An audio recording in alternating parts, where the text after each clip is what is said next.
Hello, everyone. Thank you for joining Foundry Live. My name is Elise. I am part of Foundry's industry marketing team and will be your virtual host today. I'm joined by Foundry's Chris Wetherly, Product Manager for Compositing and Finishing, and Jonathan Egstad, Senior Product Innovation Manager. And today they'll be discussing Nuke 14's new 3D system. Would you two like to introduce yourself to the group?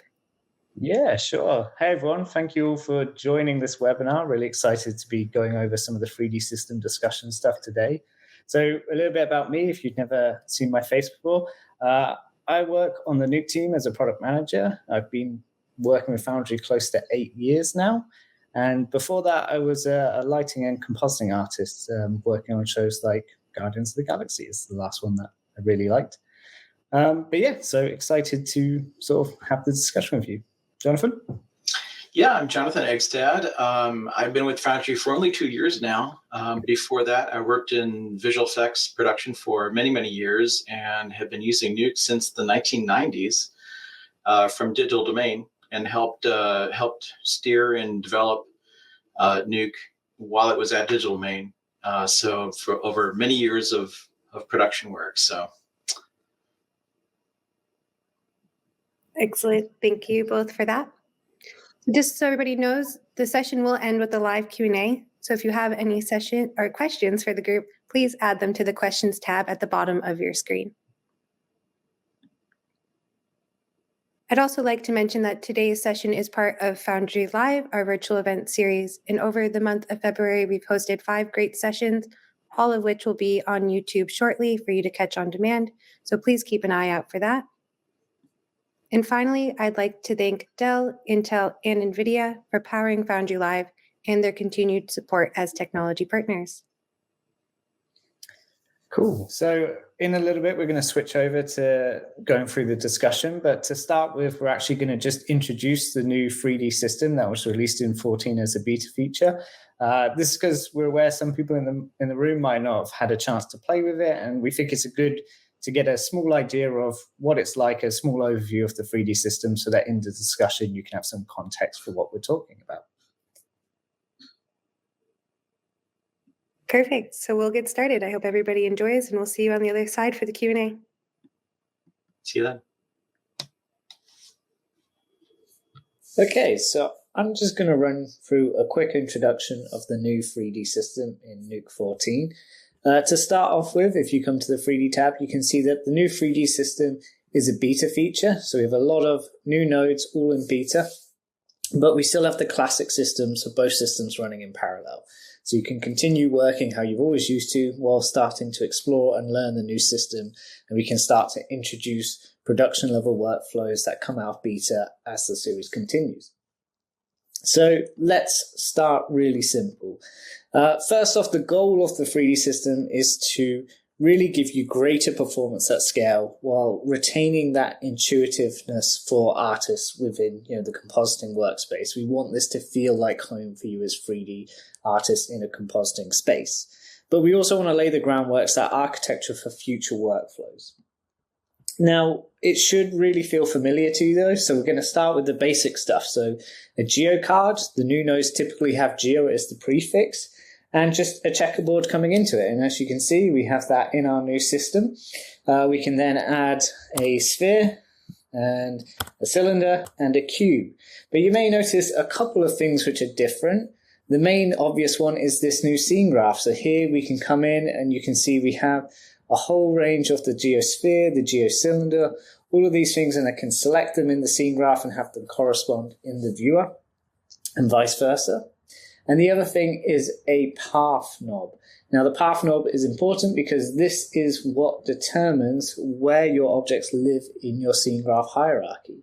So this brings Nuke in line with other DCCs in terms of you have a hierarchical structure now, and I can go in and I can modify essentially the name and the location. So you can see here card, card 1, card, and now that's where this lives inside of my scene graph.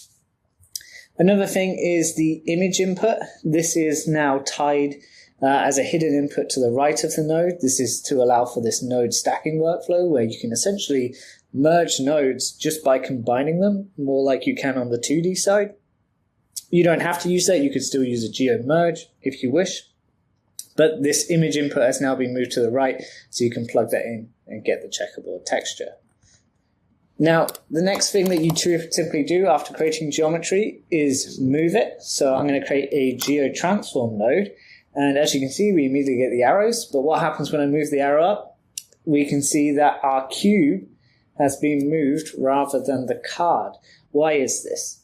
That's because we have this new mask knob, which is set to a default token called last modified. Now I'll get into tokens in a second. But what this is essentially saying is affect the last modified node, or a simple way is affect the node above the geotransform, which happens to be the geocube. So with this, you can see we're moving the geocube. We can change that. We can essentially either drag and drop. So I could take my card from a scene graph, drag and drop, and you can see now the card's being modified. I could take my picker and I can pick the cylinder, and I can even use shift to add multiple selections and do that, with the dragging as well. And we can get that behavior. If you want classic Nuke behavior where you modify everything in the scene, you can essentially use the fact that this mask and these path inputs use tokens and expressions to support both simplistic workflows but also more advanced ones. So I can do /star, which essentially says go to the root of my scene graph and then select everything. And then you can see we're modifying everything all at once. Why didn't we choose this as the default? Well, when you're working with much larger scale assets, say like the Moana Island, and you want to select just one coconut, but you select the entire island, you end up getting a lot of issues with that. So we wanted to keep it more constrained, but you can always come in and swap it to that if you so choose. Now, what did I mean by saying we've got these path tokens and expressions? Well, essentially, these are really helpful ways for you to just use an expression system in order to create more powerful workflows and selections. So by using this as a simplified cell expression language, for anyone who wants to get more in depth, we can create more complex selections that allow for a lot of flexibility as an artist. And we have a number of those examples down here. So you can see we're setting all the cubes except this one, or setting leaf prims. There's much more information that you can get in this demo asset, which is available to you, and I'll share that information later in this deck. But to begin with, all you need to know is we can create geometry, and then we can move it just as we could before. Okay, the other part of this is being able to load in new assets. So here I've just got a geo import node, and it just allows me to bring in a new asset. So here I've brought in a much larger asset, which is the kitchen set. I mean, it's not a massive asset by any means, but it's really nice in that it gives me a new asset I can come in and play with. We do have within this Hydra viewport running HD Storm subdivisions and stuff turned on, so a nicer experience in that sense. And I could come in and I could start selecting objects, and I could say, actually, I only want to see the fridge in this scene. And you can see we've already got all of these things being imported into the scene graph, but I can use one of the new nodes, GeoProve, and at the moment it's just literally said hide everything. If I invert the selection, it's just saying essentially hide nothing. But the last modified is saying, hide essentially the last thing, which was the entire kitchen set.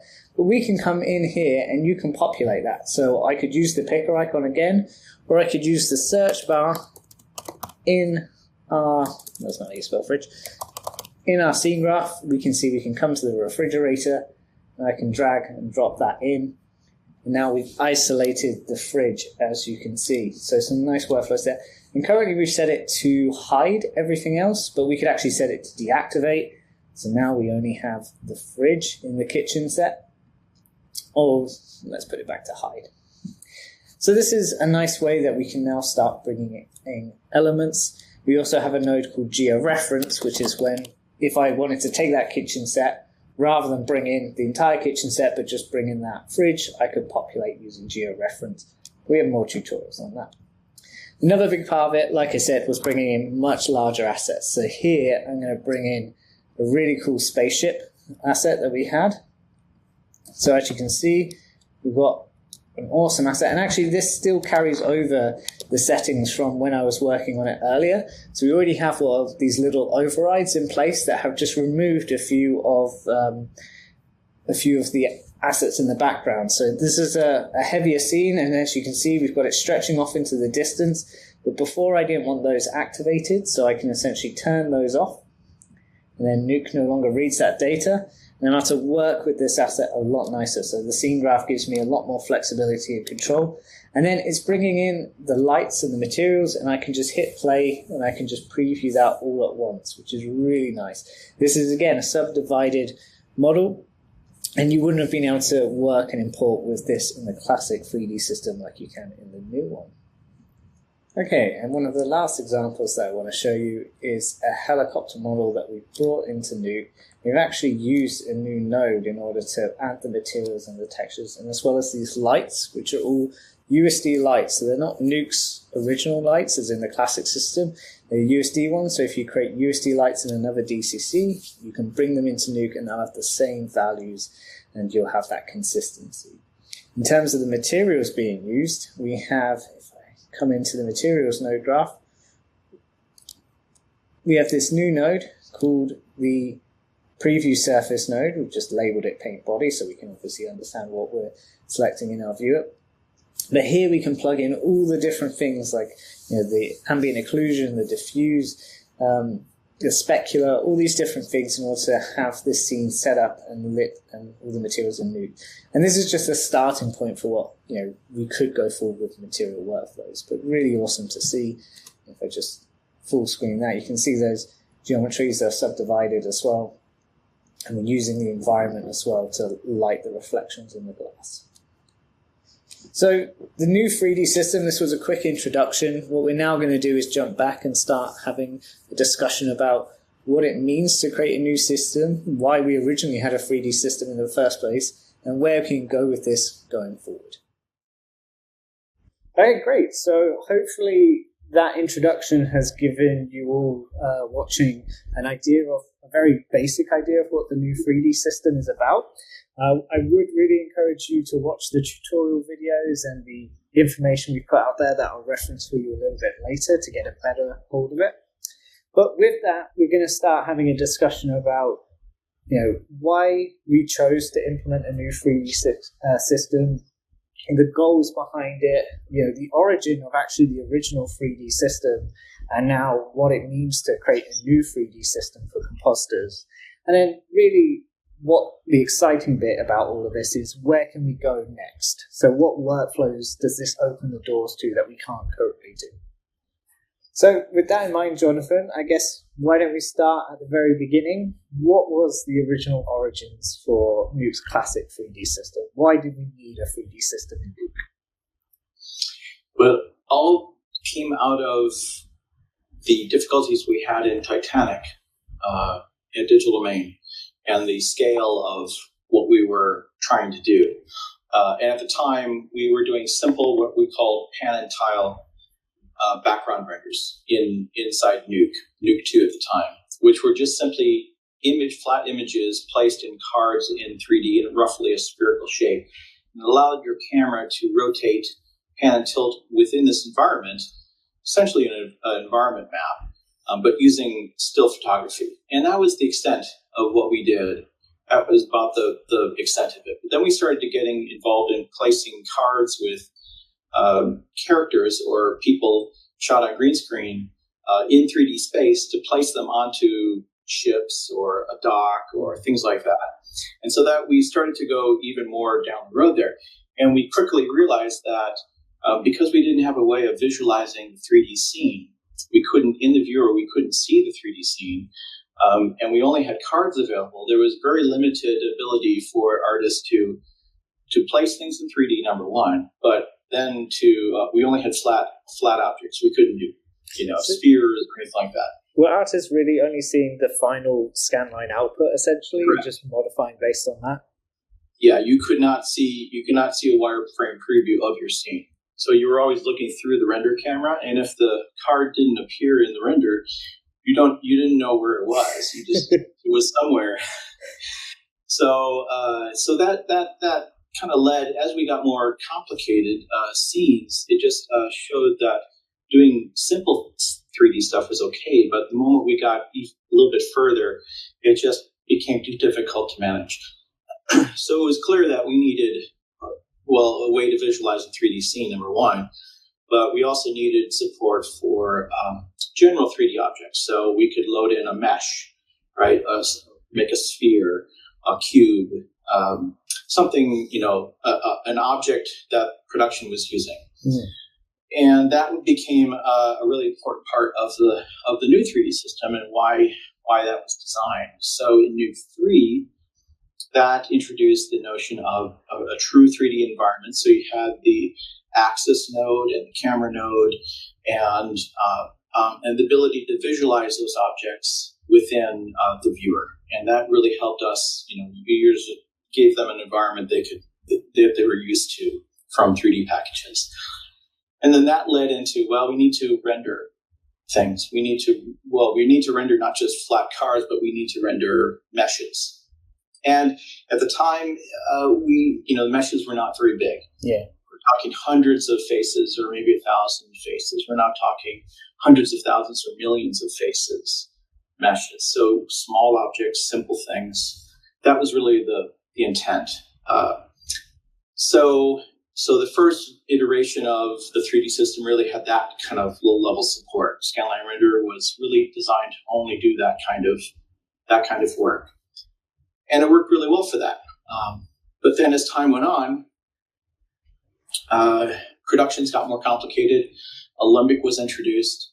The notion of being able to load in objects from other applications that weren't OBJs, so larger objects. All of a sudden, that sharing things between 3D packages became much easier, and so people wanted to do that in Nuke. But the 3D system, from its origins, was not really designed for that level of complexity. Yeah, and then you get into how you're actually constructing that data inside of Nuke compared to competing 3D systems or other DCCs at the time. So, what's interesting for me hearing that is obviously the parallels we're kind of going through with the new 3D system of the steps that you do, the order of things you do in order to be like, well, this is what we need first and second. So, what was it? I know this answer, but for everyone in the room, what challenges is it that artists are currently facing now that we felt like a new 3D system was needed?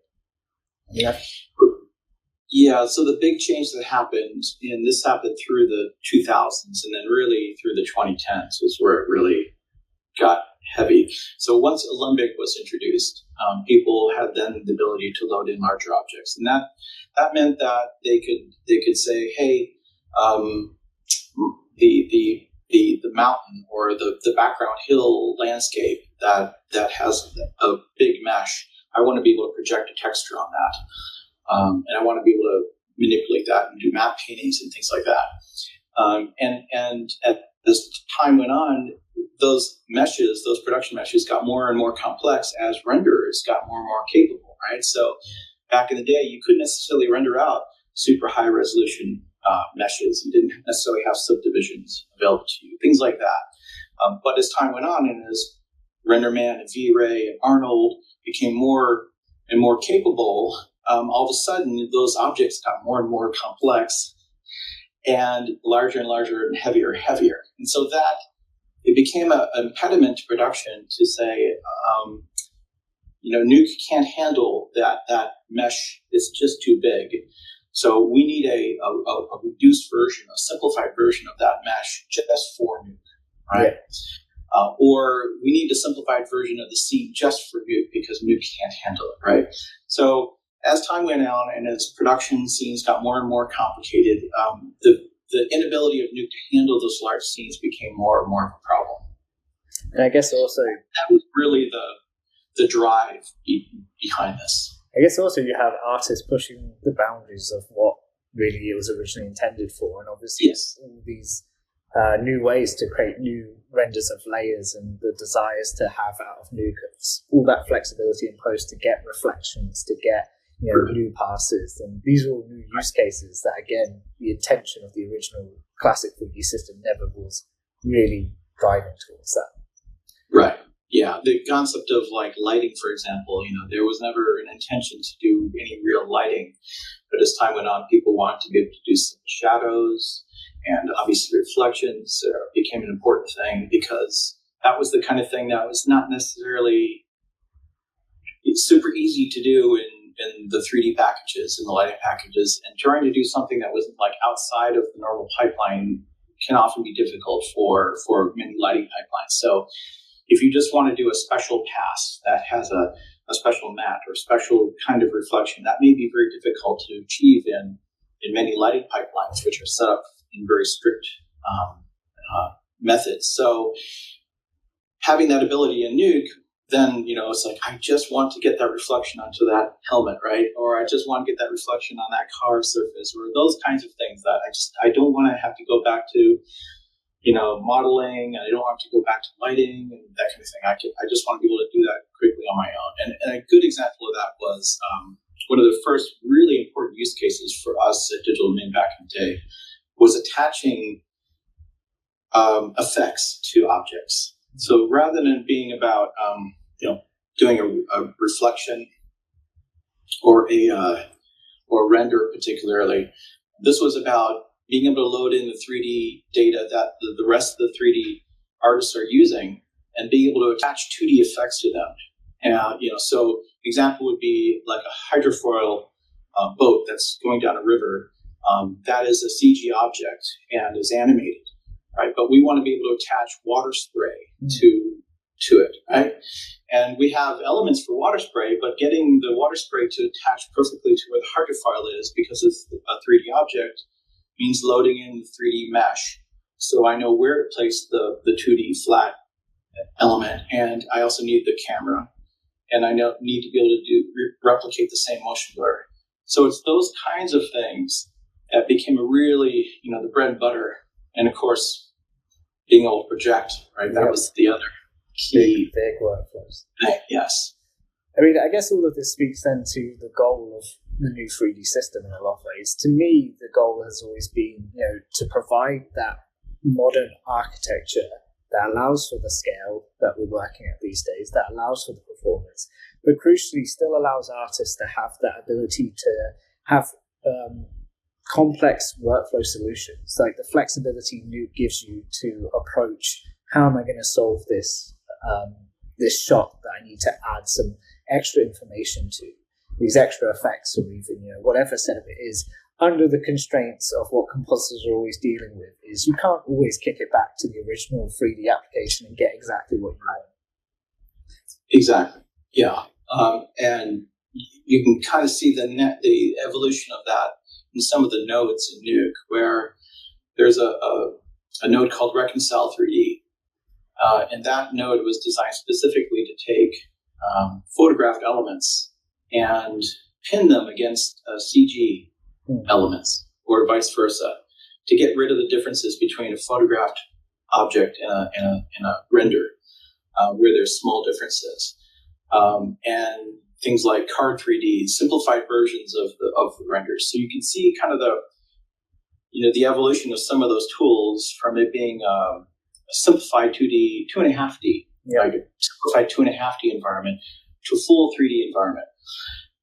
And some of those tools from the 2.5D days still required artists to do a lot of tracking. Yeah. So they would have to take a photographed image, and they would have to get a track on some art piece of that object, and then use that to lock it to another object. And that was a lot of labor. So the more they could load in the 3D data that was already tracked, right? Somebody had already tracked that physical object to produce the render, right? So the more they could bring that data into Nuke, the easier and faster it was for artists to turn around those quick fixes, and less work for them to have to deal with little pixel jitters and that kind of thing. So being able to load in high quality camera data, being able to load in high quality tracking data, constraints from the 3D packages, all that was really, really helpful for speeding up artists or compositing artists' productivity. Yeah, I mean, you're essentially bringing compositors to the table, like bringing them the tools that other 3D artists have access to, but being able to give it in the context of, well, as a compositor, I can now use this for solving this problem. So Right. I just want to talk briefly about, obviously moving on, we've introduced this new system in 14 as a beta feature. The architecture behind it, we've chosen to go with a USD architecture. Now, very mindful that a lot of artists in the room might not have ever dealt with USD, might not even be that interested necessarily in what USD is really under the hood. But for the context of Nuke and why we chose to go with USD, what does it bring that is meaningful to a compositor? Well, USD is really a modern hierarchical scene graph processing system. And the key word there is modern. One of the things that Nuke was really missing was the notion of a way to organize objects. So say you have a large scene and you have maybe 1,000 objects. There's trees and rocks, characters, water maybe, and there can be 1,000 of those objects. And if they were just a big long list of 1,000 objects, you'd have a long 1,000 object list. Yeah. But in most 3D packages, you don't do that. You try to organize them by type. You say, this is my set. My set has trees and rocks and ground and that kind of thing. And then I have a separate section that has characters. And I try to organize it so that I can more easily navigate through the scene, so that I can select just the set, I can select just the characters, right, or just the rocks, or just the trees. And that was missing from Nuke, the ability to organize the objects. And in modern 3D systems, that's called a scene graph. That's it's called the outliner, right? And in that notion of a hierarchical scene graph, a hierarchy of what are essentially folders of objects, allows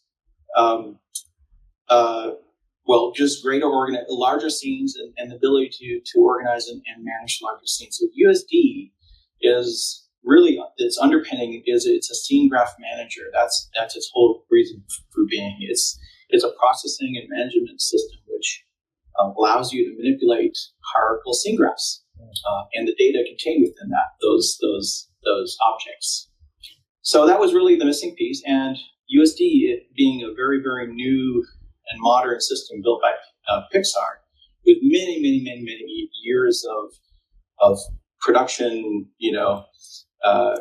Testing. pressure, Yeah. testing, is a very mature. Right, mature is probably a good way of describing it. It's a battle-tested, mature system.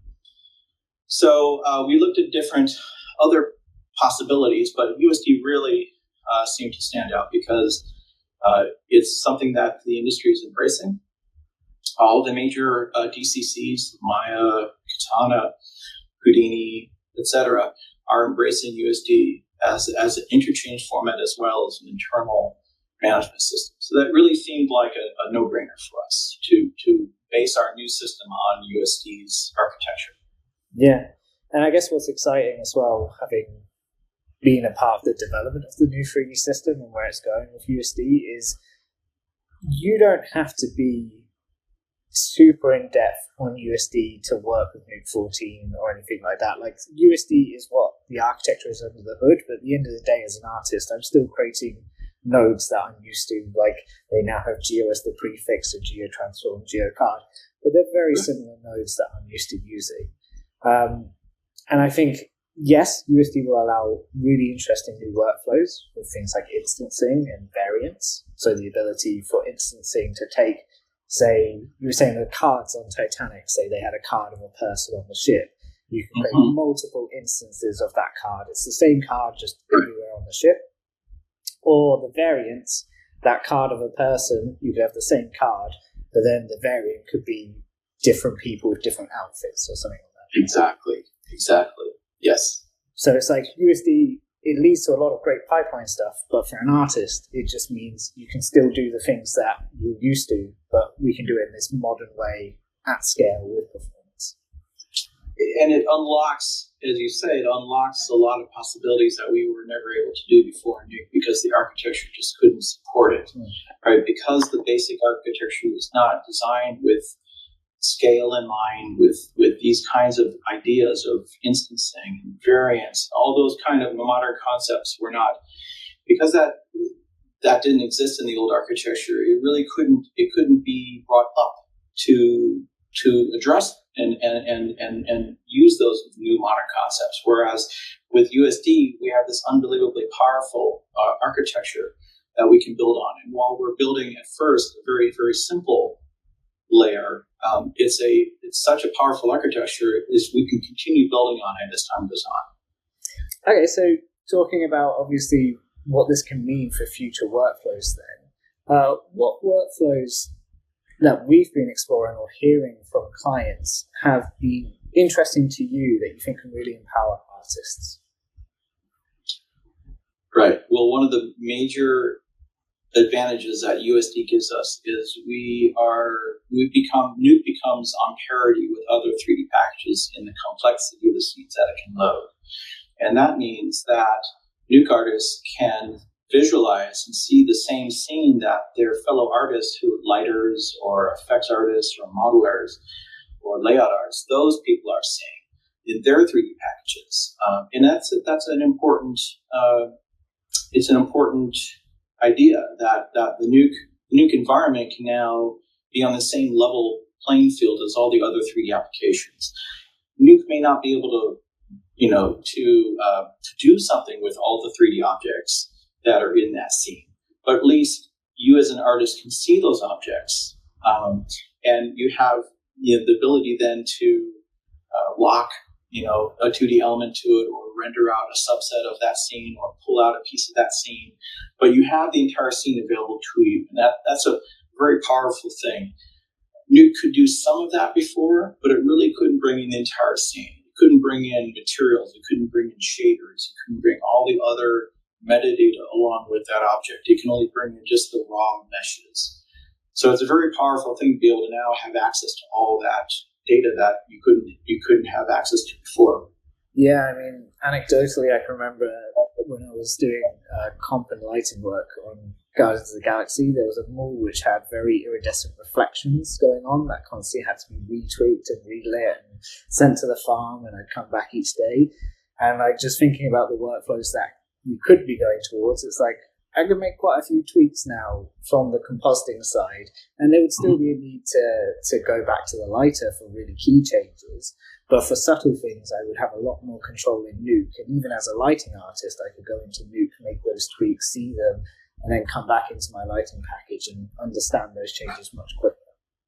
Exactly. Yes. And that is a good point, that all the lights that are available in the scene, in the production scene, will come into Nuke. Again, not necessarily that they can be used in the same way that they would be in a Katana or in a Solaris Notion. We're not trying to make Nuke into a lighting system, but at least though that lighting data is coming into Nuke and it's available, so you can attach something to that light. You can use values of, you can grab onto the color values of that light, the intensity values of that light, the directionality of that light. So there opens up a lot of that kind of workflow.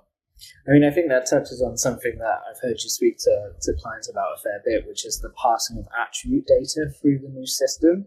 And essentially with the USD architecture, all this data, all this useful information can be accessed or doesn't get changed through Nuke. It sits there.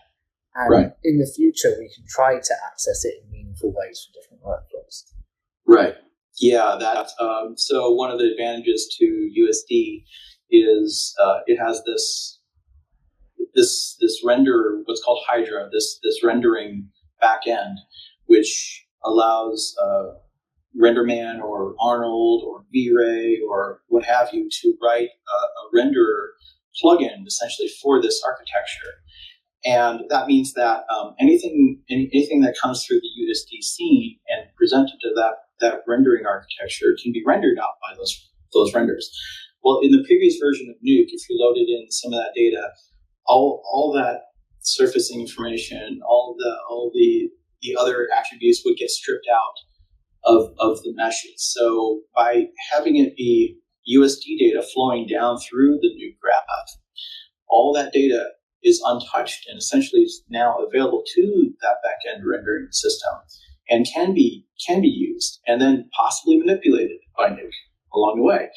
So there's a lot of opportunities there then to, well, what if an artist could, say, adjust the diffuse value or replace a texture on a character, paint a custom matte and attach it to a character by replacing the diffuse texture, something like that. There's all these possibilities now, and we're just starting to kind of broach the whole concept of what we could be adding into Nuke. There's a lot of open field there. Yeah, I mean, I guess one thing that I do want to caveat to the audience is that we're talking about some really exciting prospects here, but the bridges to get to those prospects, there's a lot of work to do in order to make these things a reality. So, for instance, when we talk about using the Hydra render delegate and being able to get this data, that requires things like material and shader support on a level that is another step beyond what Nuke's classic system can do.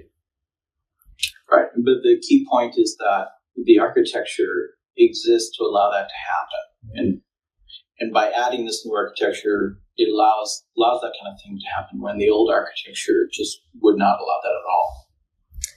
So another thing that I find really interesting for the USD as an architecture and USD as a format for comp artists is this idea of a non-destructive tool. So the ability to make these changes to attributes and then push that up and down the pipeline and have that conversation now with other artists and be able to say, you talked about earlier with the hydrofoil example of adding that effect onto the end.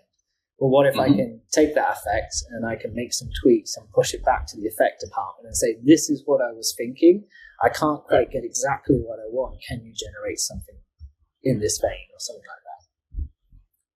Yes, yeah, that is another very exciting possibility. Where another good example would be doing projected matte paintings. That's an excellent example where you may, again, taking the mountain idea, you're projecting this matte painting onto a mountain surface, and then but you want to have that painting reflected in a bunch of like water that's like a sea in front of that mountain. And Nuke isn't necessarily going to do those reflections, right? You want the production renderer, right? That's rendering the water to do those reflections, but you need the projection of the textures onto that geometry, and any additional work that the Nuke artist has done to those matte paintings to be exportable back to lighting, so that the lighting renderer, the final lighting renderer, can now render that projected matte painting. And the ability to then in Nuke say, I'm going to export this part of the 3D scene. I've done this projection. I've assigned the projection camera. I've aligned it. I've changed the texture. Now I want to push that back. Now with USD, there'll be an opportunity to be able to export that data in a much more modular way. Just the changes that you need to do to, for example, the materials on the mountain to get that projection to work. The textures you need to export, those kinds of things are now going to be much easier to add to a pipeline than it was before. Yeah, that's really great. I mean, I think that kind of comes around to where I guess we're going to sort of start closing out the discussion, because unfortunately we only have so much time. But we're at the start of this journey with the 3D system. One of our big goals was to make this a collaborative experience with artists. So the reason that in Nuke 14 you have the architecture of the new 3D system as a beta feature with the classic system still there so you can do all the work you're used to is in order for artists to be able to play in that space to start helping us understand these workflow directions. And I guess for you as a developer and an architect of this new system, what is really helpful in terms of gauging that direction to develop? Is it having these conversations with artists? Is it having just this, understanding of what daily troubles artists are facing? Absolutely. That is, you just put your finger on it right there, is understanding the challenges that artists are facing, the workflow challenges that they're facing, and the day-to-day maybe difficulties that they're having that, if Nuke just did this, right? If Nuke just did that, it would make my life a lot easier. But part of the current workflow in Nuke, they love and would not want to miss, right? So some of that has already come up where people really love the particular way Nuke's nodes work, and don't want to lose that kind of workflow, that node workflow. And understanding those needs, understanding their day-to-day challenges, why they need to do what they need to do, why do they need to replace a texture on a character, why do they need to manipulate the UVs, They don't have to get into specifics about, restricted IP, intellectual property issues, but just generally talking about the problems, the production problems and challenges that they face that they really would like to be able to solve. Yeah, I mean, I guess that's the hardest thing for me as an ex-artist is how do you keep one foot in the water to understand all this new stuff while not actually being in the trenches yourself. So I guess like for us having these conversations and for everyone who's listening, having the opportunity to hear your feedback is kind of key. Right. I'm going to use that as a very hopefully nice pivot into something that we have launched alongside Nuke 14, which was the beta page for our forums, or the forum beta page for the new 3D system. This is the location where we really encourage discussion, where you can reach out to us and we can respond. And if you have feedback, if you have feature requests, if you've played with the system, here on this page, we've got information so you can link to tutorial videos that will take you through the new workflows so you can get up to speed. We have as well documentation. This is an idea. This is a feature status to let you know which nodes are kind of still in progress, what might not work with them, what's still in development.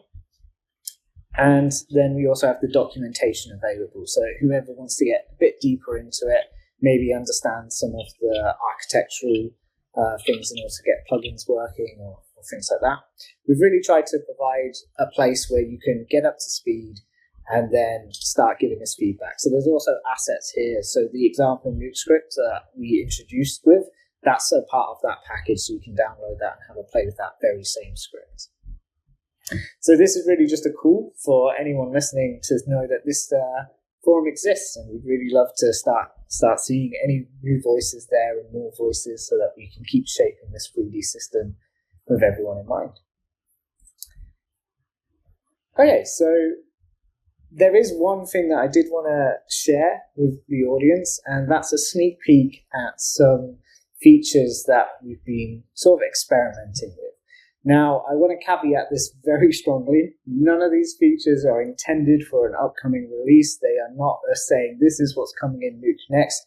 These were things that we as developers and people exploring the new 3D system were creating to see what was possible or what could be possible. And it's also to give you an idea of that so that we can start generating those ideas together. And knowing which development paths are of most interest allows us to bring that to you sooner. So with that heavy caveat in the way, I'll share my screen again, and we can go through some hopefully really interesting new nodes or potential nodes. So yes, caveat aside, I'll jump in. To begin with, this actually isn't caveated. The new viewer selection is something we're working on right now. Crucial for you navigating larger, more complex scenes is the ability to then select and get access to what you need. So we're improving the viewer selection system in Nuke, and we've got a number of really cool features in terms of letting you select at different levels. Here we have a 2-tier selection, so I've selected the front of the fridge, then gone into face selection mode, and I can select certain faces, but have only that part highlighted to make it clear and easy to work with. This is all very early stuff, so the UI and a bunch of choices will still be updated and refined. But you also have sync selection, so when I select in the viewer, it would select and sync in the scene graph. Now we do get into some experimental nodes, so not intended for release, just for exploration. Here we've saved this selection on the sphere, and with this scene graph hierarchy, we can actually save that, have that as part of the hierarchy, and use that. So it's a mask that we're putting into this GeoTransform Prim node. In this instance, this is a GeoDecal node where we can project one mesh onto another mesh. So interesting for how we can test workflows for putting objects and colliding with other objects. Next, a GeoDeform node. So this one is really just about how can we modify Geo. We can twist it, taper, stretch it. So it's just exploring different workflows. And I guess for you, Jonathan, in terms of exploring nodes, how helpful is it to sort of create nodes like this and have a play? It's extremely valuable. It shows what's possible. It also stresses what we need to support internally in terms of our ability to process things, and expands our thinking. So, the idea of being able to do real particle collisions, for example, with real objects in a much more flexible way, something that was difficult to do before because Nuke wasn't Houdini, wasn't intended to do Houdini, but, getting more like Houdini-ish effects ability, that kind of thing now opens up a lot of power now that we have the ability to have this scene graph processing system, which is much more powerful than we had before. Yeah, I think that's really important. Always with these experiments and these goals, yes, there are other tools that do amazing things, but we always want to bring it back to what does a comp artist need, or what helps a comp artist deliver that final shot. And I guess that's the thing we want to really, this 3D system is built and designed for compositors. We want to make sure that any tool we're building is going to really help you with your end day-to-day. So that's why this is helpful. It's a lot of exploration, understanding that. For instance, with this particle curves experiment, here we're able to constrain particles along a USD curve. And this could be useful for trails. So an animated curve, say that hydrofall that you wanted the effect to follow, what happens if the effect followed the curve behind it or something like that? This one here, we mentioned having the Hydra render delegate. It uses HD Storm. This is using Osprey Viewer. So here it's rendered at, I think, only 10%, so quite low quality. But you can come in and obviously you can see what it means to have a different render viewer inside of your Nuke viewer. And then the ability to output that pixel data. So those were just some, hopefully, very interesting examples of where things could go. I guess before we jump into the Q&A, Jonathan, is there anything that you wanted to just let people know about, or things that you think is a good message to get across to anyone interested in the new 3D system? Well, certainly communicate through the forums to us. We welcome any suggestions. Some that we're not necessarily aware were important to artists. We need to hear that to understand your challenges and your needs. Some of them, like asking for crazy new features. We'll have to be careful about what we're able to agree to, but certainly getting feedback from people and hearing what possible directions that you want Nuke to go in is very, very helpful and valuable. And I'll add on to that as we are exploring some projection workflow concepts right now. So if anyone has any ideas about projection stuff, now might be a timely time to give that feedback. Okay, with that, we're going to jump into the Q&A. I think we just need to switch over. So we'll rejoin and appear in a second again and start the Q&A. Cool.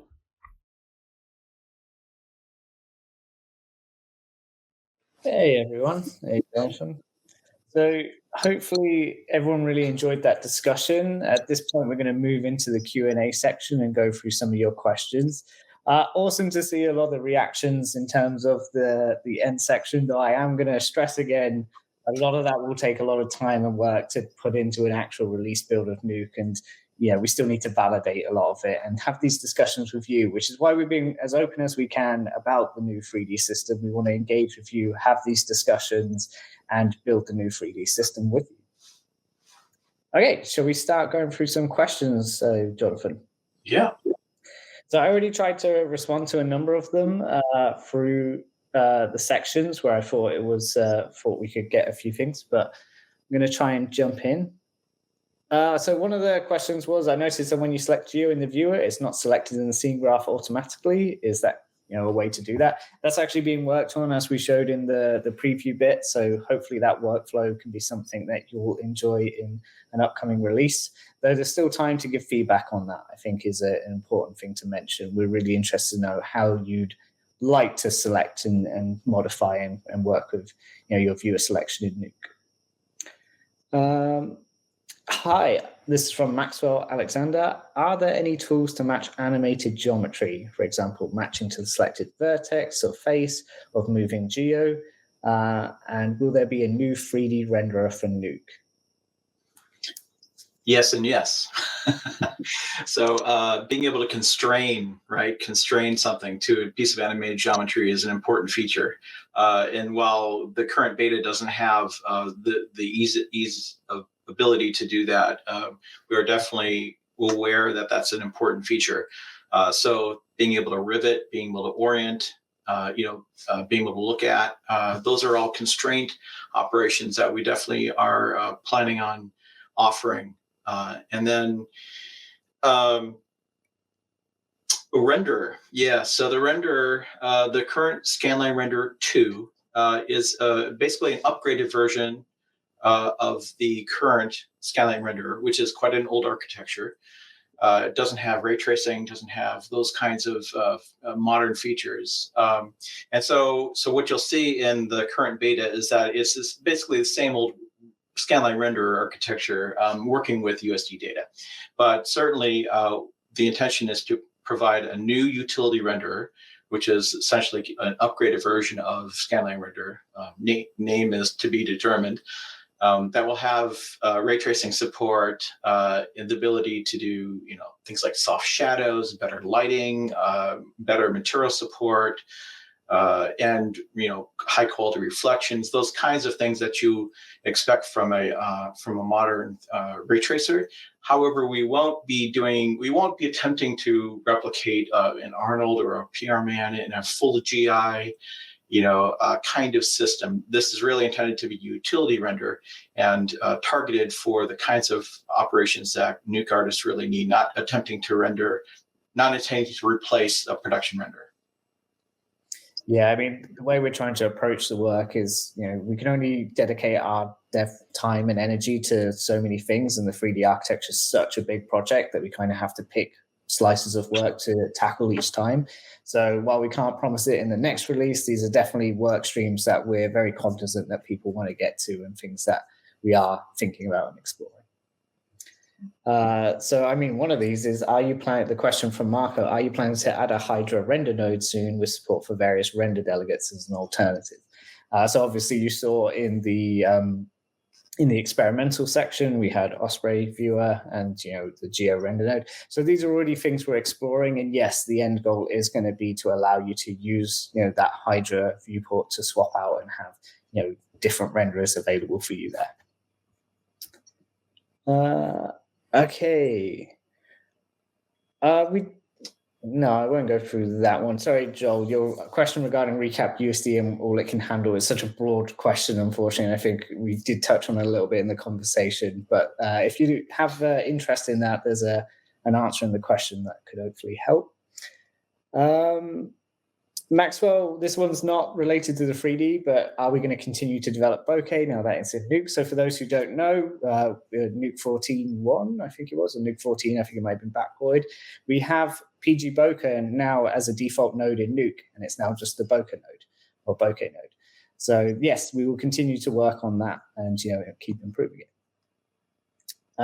Will this new 3D system support UDIM in a better way than the earlier system does? Excited to see more things related to texturing inside Nuke. So, Jonathan, I guess this is a good space for, what do we think we're going to do with materials and stuff like that? Yeah, so there's two parts of it. One is being able to replace a material with the Nuke nodes. Like I want to replace it with a projection, for example, a projection material. And that kind of thing is currently working. But it completely replaces the material on the object. So you have a car that you've loaded in and you replace the material on the car.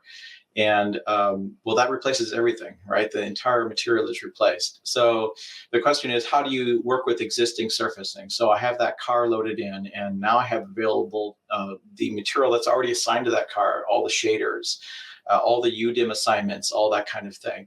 So what we are planning on doing is providing nodes and tools to manipulate the underlying shaders that are loaded inside that asset. So you would be able to say, get a list of the controls for that shader. You would specify the shader you want, and you would be able to manipulate the controls of that. So that's definitely a very, very open area of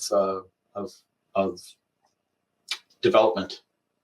And this is, again, if you share your thoughts on the forum or reach out to us, then that helps shape our understanding of what you as an artist want for a workflow, and we can definitely factor that in. So that's a really interesting space that, again, not going to say we're right there with it, but definitely exploring and going to be hopefully really building something interesting. Again, the key point to a lot of that is that the data that comes in with that object is there. And that's a key difference between the new system and the old system. Yeah, I mean, that's just apparent. Even the hanger ship example or, the kitchen set is like that material data just came in with the USD file. I couldn't really modify too much with it, but I could see it. And then down the line, we can start interacting. Yep. So we had one from Marco, which was, since the system's still in beta, can we give some insight on any significant changes that might break in upcoming versions? What should people anticipate while transitioning? He clarified that this was more to do with like modifying knobs and changes like that, which, yes, there's a lot of things with a lot of the beta nodes which will be changing and improving and updating. For instance, the light nodes, they are partially implemented as beta nodes. Some of the knobs are grayed out. There's functionality that we still need to add. The Geo card and GeoCube, they have the transform tab on a separate tab. We've already had really good feedback letting us know, put that back, please. It's something we interact with really quickly. And things like that will update and change, and we're going to have to be quite flexible with how we approach the work going forward. Yeah, currently we don't have any. There are a couple examples of a knob value that is going to have to be changed, and a good example is that is the sphere height. So but there will be very few of those examples where a knob value is going to change its interpretation. And that's usually the biggest problem with script compatibility, but that we don't anticipate much of that. Jonathan, there was one from Darren Nash about, can a single 3D object have multiple UVs in Nuke? I think you were replying to, but I don't know if you sent it. I think I did. I did. Yes. So like we've been kind of reinforcing all the data that's been assigned to a 3D object, a mesh or points or whatever, comes in when you import it through the USD architecture. So at each of the nodes all those UVs that have been assigned to that object are there.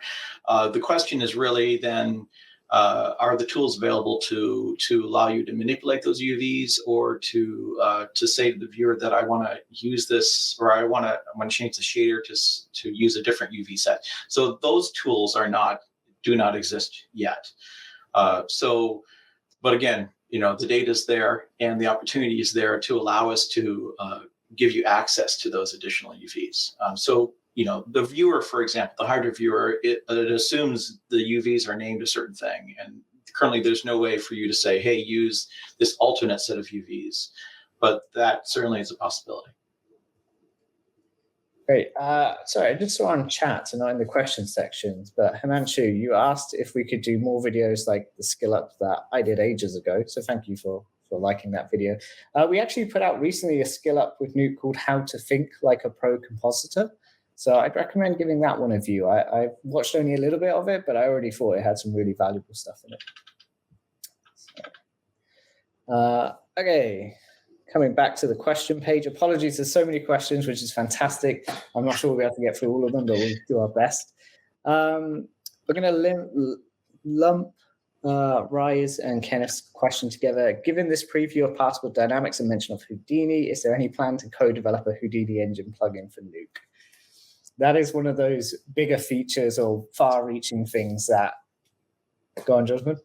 So while we probably will not be offering Houdini engine directly, there are some new features coming up in USD, which are the procedural system. I can't remember the exact name of it in the USD, but that that new proceduralism system, which will be hopefully releasing, I think it's released, it's being updated this year, will allow side effects to provide Houdini engine plugins essentially for USD to do processing. So assuming you have USD engine capabilities in your pipeline and you're already using that to do some kind of procedural processing, then again, that data will be available in Nuke, and theoretically it could also, part of the Hydra render delegate would be running that Houdini engine processing. And do you plan to open Nuke for Hydra render delegate? It's kind of pretty much ties into that answer there. Yeah. Okay. Do you have plans to update the PRMan render node that supports PRMan RS24.x? So this is, again, one of those spaces where coming into how we can look at, I think, more how we look at what happened in the classic system rather than just reintroducing the same node or following down the same workflow path that we had before. We're actively looking at how can we make that experience better, what's the best way to approach that workflow. So yes, in the future, we will be looking at how to support other things like PRMan render, but maybe not necessarily in the same exact way as the classic system. Struggling with the new controls in 13. Okay, I'll have a look at that one because I think we have some tutorials in. So Jonathan, I'll try and find that and share with you if I can. Okay, so Mihal Rafford asked, can we make it more easier combining UV textures of 3D models in Nuke so we can have more control over UV textures, which is way too complicated right now. So one thing, because we've obviously spoken about UVs and materials and that's work to come, but what I like about this is you're explaining what about the process is cumbersome or difficult for you? And that context is really helpful for us in terms of telling us, I want this feature, always helpful, but telling us what problem you're trying to solve. That gives us more context that allows us to tackle the problem and hopefully give you really helpful solutions. Right. Yeah. And for that one specifically, when you say have more control over UV textures, more detail on what you mean by that. What kind of controls do you want over UV textures? Are you talking about a UV editor to manipulate UVs? Are you talking about the ability to do merging between UV textures in shaders? What kind of control? Cool. Well, I didn't think we were going to do it, but we actually got through a lot of the questions already. So we're a little bit over time. But hopefully people didn't mind us running a few minutes late. I'll give just an extra second or two if anyone has any last minute questions to post it there, and we'll try and answer one or two more. But I just want to take the moment to thank everyone for joining and having a listen and paying attention. And really, this whole webinar is to be open with you, to have these discussions and really to say these discussions can continue on our forums with us. Like that's where we're looking, that's where we're learning, and it's helping us shape the direction of the new 3D system. It will take a lot of time to build this 3D system. There's a lot of work ahead of us, but hopefully people are already seeing the value of what it can bring and some of the new workflows that we're starting to open up with it. Yes. Having the ability to UV outside the builder node would be nice. Fantastic. All right, cool. Well, with that, one question did pop up. Will the webinar be available later? Yes, all of the Foundry Live webinars that have happened this week are being recorded and will be made available, so you can review this and watch later. Okay. Well, thank you all so much for your time. We really do appreciate it. And Jonathan, thank you for being on this panel with me and having a chat. It was great. Nothing left to say other than thank you all and happy comping. See you later.